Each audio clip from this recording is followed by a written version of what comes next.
Hello everyone, welcome back to my channel. It's been a long time since I sat down in front of the camera and talked to you guys directly. Today in this video, I'm gonna share with you my 2-year UWC journey after I graduated from my high school this May. And this video will be divided into several sections in which I'll be talking about, for example, academics, specifically how I handled IB curriculum, social life, how I found my own friend group, and also my position in this big UWC family. And thirdly, I'll also be talking about my sleeping and how I manage my own leisure time, and in the end I'll be also talking about some of my highlights, my favorite events in UWC. If I have to use one word to describe my UWC journey, it will be cinematic. I feel like they're like memorable moments that have been captured in my mind and appeared as a montage in the form of photography or film. And they seem very dreamy and unreal, and going back to Taiwan feels like waking up to reality. And I believe those are lifelong memories where I will always cherish the amazing people I met and the challenges that I have encountered.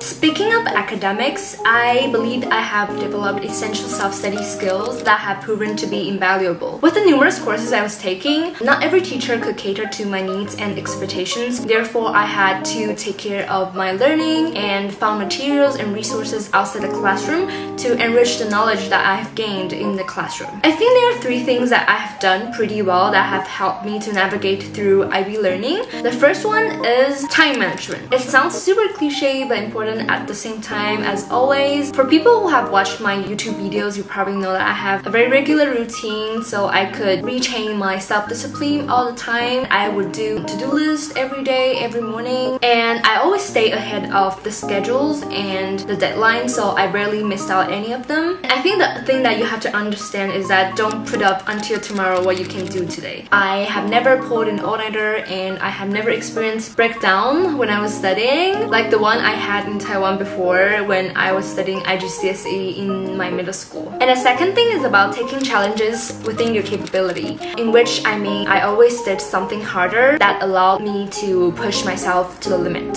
For example, for my math IA, I did a college level topic which is about using second-order differential equation to estimate the trend of gross domestic products. I was also a representative of the economics EE on symposium, and the topic was about debating whether the Taiwanese government should continue its industrial policy to support the semiconductor company TSMC in Taiwan. I got a 38 out of 42 for my predicted grade without TOK and EE. I think it wasn't the highest and I wasn't the top, but I think I did my best. And the third thing is about practice. Like, if you want to master something, you want to be good at something, just practice, practice, and practice. I think that's the rule that works for me in my subjects, math and English. For my math subject, I suck at paper 3. Like, I had no mathematical thinking skill. I had super bad logic. With me knowing my weakness in math, I would spend 15 hours before every of my math unit tests. And for the final IB exam, I spent like 2 weeks to study math. I basically lived in the library. But you know, when I walked out of the exam hall, I was super happy and satisfied without any regrets. And the golden rule of practice also applied to my subject English. In the first and second term, I was really bad at writing paper 1. The maximum mark that I could get in that period was only like half the perfect mark, which is like 50%, a score of 4 or 5, something like that. But I kept practicing and my score kind of like went up in the third and the fourth term, and in the end, 1 week before my English exam, I got like a 7 in my practice in my self-study period. So I think I grasped the technique in the end. I was like super proud of myself. Let's move on to my social life.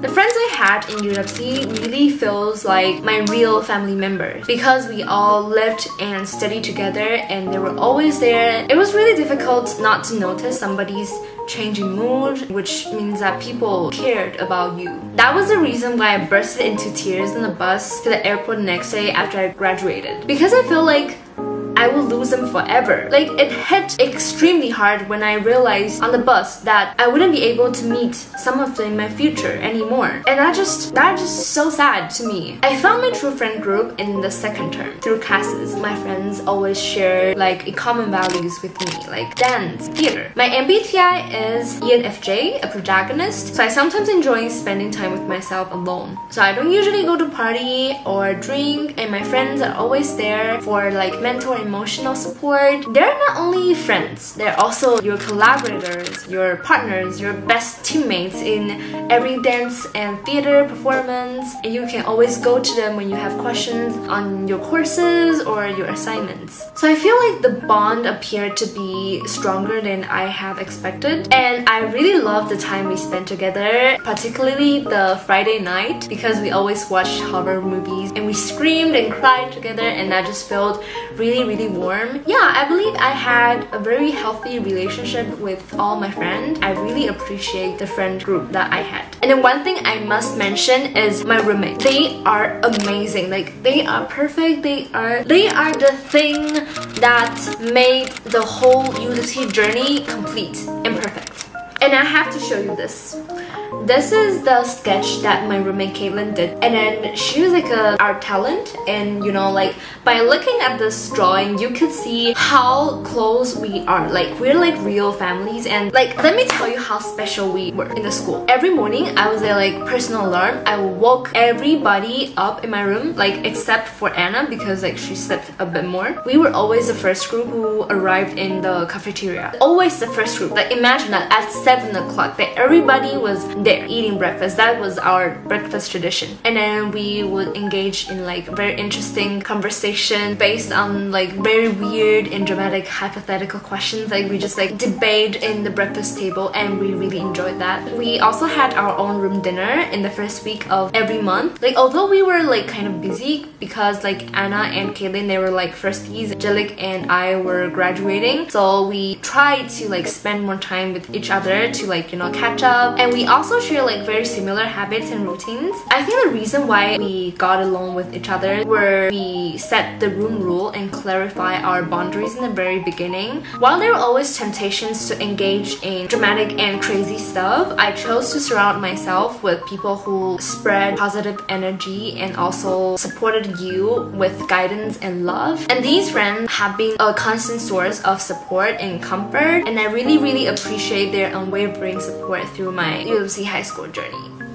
And now in terms of sleeping or my own leisure time, I go to bed at 11:30 and wake up at 7:30 almost every day. If I have an exam or a unit test the next day, I will sleep earlier and I wake up earlier to study. And as I mentioned before, I've never pulled an all-nighter because I cared a lot about my sleeping quality. Also, I didn't want to miss any breakfast in the morning. If you sleep really late and pull an all-nighter, first you're gonna be drained. You'll be like a zombie who couldn't focus, like Jelik one time, not reacting to people at all because she was just so tired that she couldn't focus. And the second was about my skin. If I sleep late, I'll have dull and oily skin with like, you know, acne and pimples and dark circles around my eyes. And if I sleep late, I also have to catch up on sleep. One time I remembered I did my economics case studies until like 2 or 3, and then the next day I had to get like a 3-hour sleep to be normal again. And I'm also really happy about developing the habit of weightlifting in my second year. I go to gym almost every day for at least 1 hour. Sometimes I do weightlifting, sometimes I just walk on the treadmill. After I started to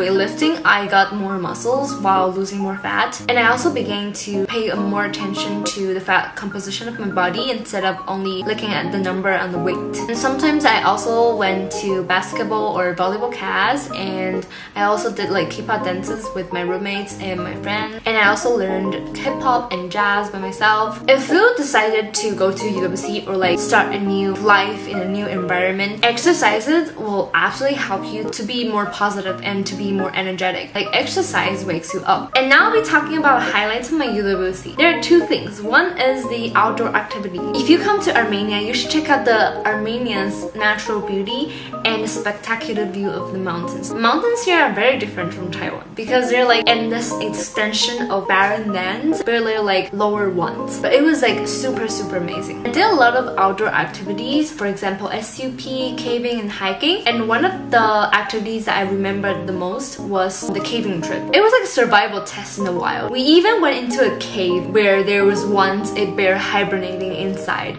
and we were looking for like bats and like skeletons in the cave. And for several times I thought I was going to die and starve in the wild and not being able to get back to Taiwan anymore. But it was super cool. The second highlight highlight of my UWC experience is the regional evening, which is a big cultural celebration. You have to introduce your countries through performances with the people in your continent. And this year for our Asian Pacific regional evening, we had the theme of Lunar New Year. The performance was a representation of our identity. It evoked a sense of reminiscence of our home, and we practiced until like 10 or 11 in the evening. As you know, I love performing, singing, dancing. I had the honor to be the choreographer of the group dance of our regional evening. I was super proud of our performance. You can also check out the documentary I made for our regional evening. Here. We also held food market and storytelling sessions. We also gave out red envelopes with cards and blessings on the top inside. People really loved our regional evening. Like, some people even said that it was one of the best regional evening they've seen. Oh my god, I almost forgot to mention the third highlight in my UWC journey, which is Into the Woods theater production. Woo! In the beginning of the rehearsal, we were so tired because we started practicing from 9 in the morning to 9 in the evening. Punctuality was also an issue. People would be late for like 30 minutes before every rehearsal, and that just drained our energy. You know, like in theater, you need energy to perform well. But you know, as time passed, we got along quite well. I worked with people who I already knew, and those people were also the ones who value theater and performance as much as I did. It was like a spiritual fulfillment where everybody could work together to achieve a common goal. Our theater class and cast were like forming our own society because we had our own inside jokes, and we talked about the black humor in the plot, and we sing songs everywhere. Like if like a random word pop up, we just like sang the Into the Woods song anywhere, like in the room, in the corridor, in the cafeteria, just anywhere. We really enjoyed the atmosphere of, you know, having people and friends together to sing the same song. And here's a quote from our art director of our school. Listen to this. He said, "It was professional, hilarious, and very well put together. A true delight for the senses."